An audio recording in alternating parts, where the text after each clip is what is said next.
Hello, my name is Mark Williams and I'm Professor of Psychology at the University of Leeds.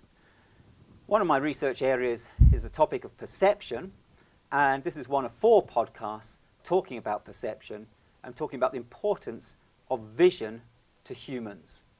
In previous podcasts, we considered how we process visual information, we considered the importance of processing visual information, and we've talked about the eye's role in that process. What I want to do now is just think what happens after the eye has processed the information, and just talk a little bit about how visual perception is organized within the brain. And there are 3 points that I want to get across about the organization of visual processing. So the first point I want to make is that it's a modular process. So there's a modular organization to visual perception. And what that means is that different attributes of the visual information are processed independently. The second point I want to make is that processing within the brain, within the cortex, is parallel in nature. I'll explain what I mean by that in a minute. And then the third point I want to make is that the system's hierarchical.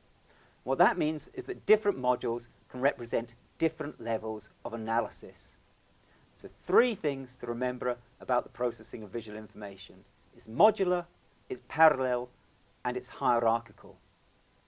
So what do we mean when we talk about the system being modular in nature? What we mean is that there's bits of the brain which specifically process different types of information. So we've talked previously about the idea that the occipital cortex, this part of the brain at the back of my skull, is responsible for visual processing. But there are different areas within the visual cortex which are responsible for different types of information processing. So there's an area within the brain which is specialized for color processing. So these cells, this part of the brain, don't really care whether you show it a triangle, a square, or a circle, but they care an awful lot as to whether it's green or it's red. So these cells get very, very excited when you show them something red, and very, very excited when you show them something green, but actually are very, very bored as to whether it's a triangle, a circle, or a square. And because of this organization, we can have strange neuropsychological phenomena. So one of the things that can happen is sometimes this area of the brain can be damaged, and patients end up with a condition that we call achromatopsia.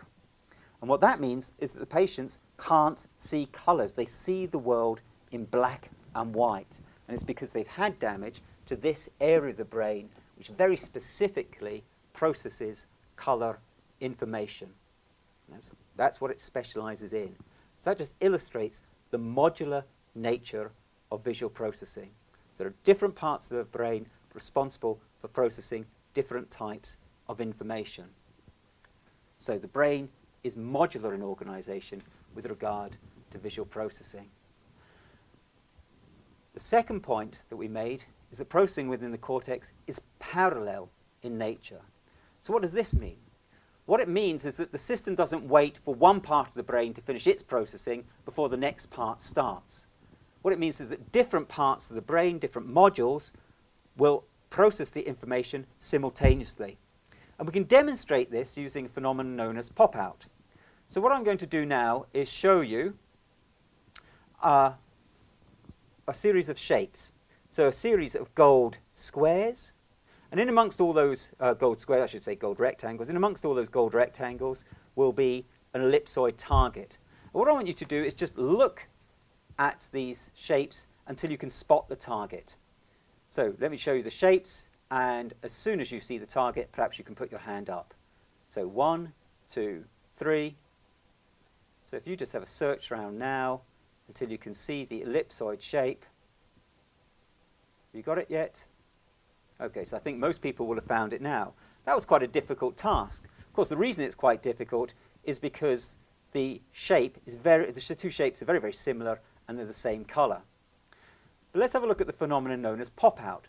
So what I'm going to do now is do the same task, but this time the target is going to be a different color. So this time the target's going to be yellow. What I want you to do is just have a search until you can find the target in amongst all the distractors. So 3, 2, 1, go. what I hope you saw was that it was much, much faster to find the target in that situation than it was when the targets were the same colour. And that phenomenon is known as pop-out, because the target just seems to pop out.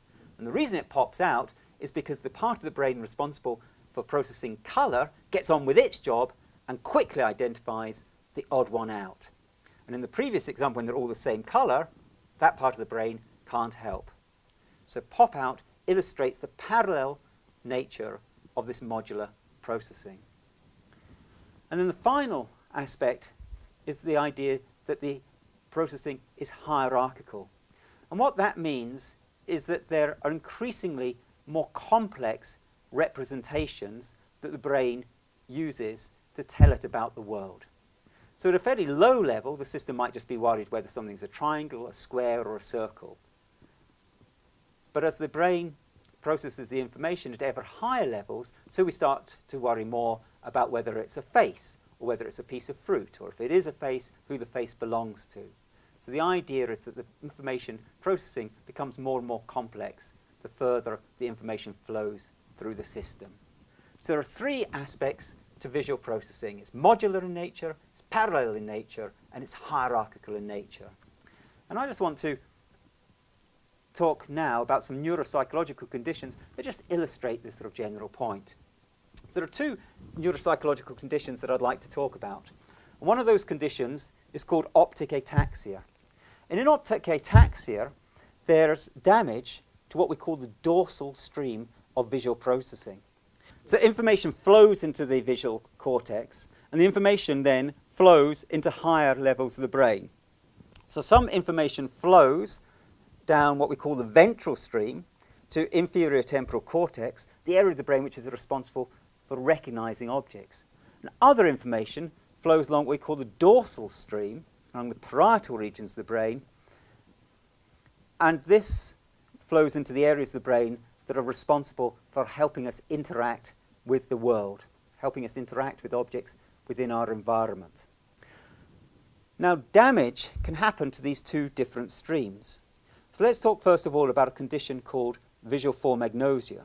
In patients who have visual form agnosia, they have damage to the lateral occipital cortex. And for patients who have damage to this part of the cortex, this is the part which is responsible for the ventral stream of processing, these patients have relatively normal visual motor coordination. So if you put an object in front of them, they don't have any difficulty reaching and grasping it. But they do have impaired visual discrimination. So a patient with visual form agnosia may really struggle to recognize an object that you show them in a picture. So effectively they're blind in terms of their ability to recognize objects within the world, but they can interact with objects within the world without difficulty. Whereas the patients with optic form ataxia have no difficulty in recognizing objects within the world or describing those objects, but have great difficulty in actually using the visual information to then control their actions. So the modular, parallel, hierarchical form of visual processing can actually produce these very specific neuropsychological deficits of optic ataxia and visual form agnosia. And we started off in the early podcast talking about the purpose of vision. Why is visual information so important? And we suggested it's so important because it allows humans to be an evolutionary success story. And we talked about the idea that vision allows us to recognize objects. It gives us a cognitive visual experience we can actually reflect upon. We can actually describe our emotions as we look at certain objects. So we have a cognitive visual experience, and we have parts of the brain which allow us to enjoy that cognitive visual experience. But the other fundamental important part of vision is that it allows us to control our action. So we have perception for action. And that's largely what we would call cognitively impenetrable. So if I reach and grasp an object, my hand knows where to reach and grasp it. How do I do that? I don't know. I can't describe it. I'm not aware of how my hand knows where it should go, how it knows how wide to open. But visual information allows me to control my hand in a skillful manner. And we have a specialized stream of visual processing that allows that to occur. So I hope that these podcasts have just given you a taste of the excitement of perception and the fundamental importance of perception in our understanding of human nature. Thank you.